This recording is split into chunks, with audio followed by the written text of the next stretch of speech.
Sa gitna ng abalang opisina, walang tigil ang trabaho.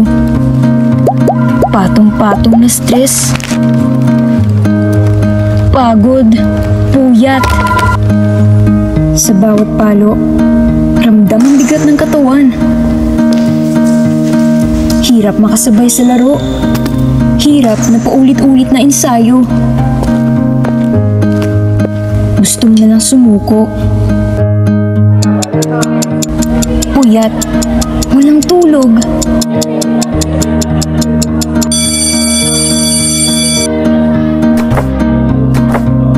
Sabay-sabay ang requirements, pero parang wala ng lakas para matapos lahat. Unang gumigising, hindi nagpapahinga.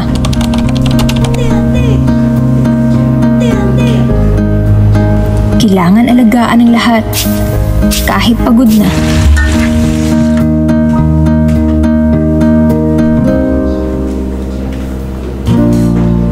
Sa bawat sakripisyo, may pagmamahal. Sa bawat paghihirap, may pag-asa.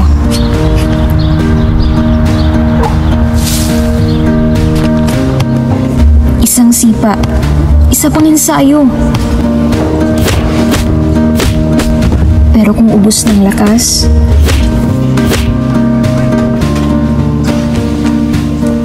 paano palalaban?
Sa bawat hakbang, sa bawat pagod, may mga pangarap na nais sabutin.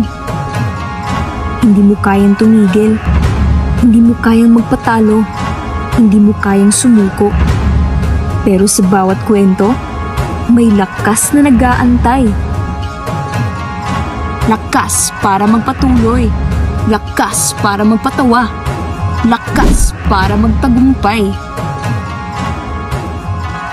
Sa bawat sip ng Milo, nagiging bago ang lahat. Pero bakit ka nga nagsimula? Para sa pangarap, para sa panalo, para sa sarili mo.